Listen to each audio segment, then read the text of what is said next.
we guide you through how to fix CapCut no internet problem. So the first thing you need to do is to check your internet connection by opening another website or app. If everything else works, close CapCut completely and reopen it. Next, switch between Wi-Fi and mobile data to see if the connection is the issue.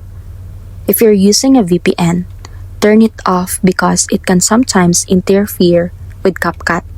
Then go to your device settings, open apps, find CapCut, and clear the app's cache.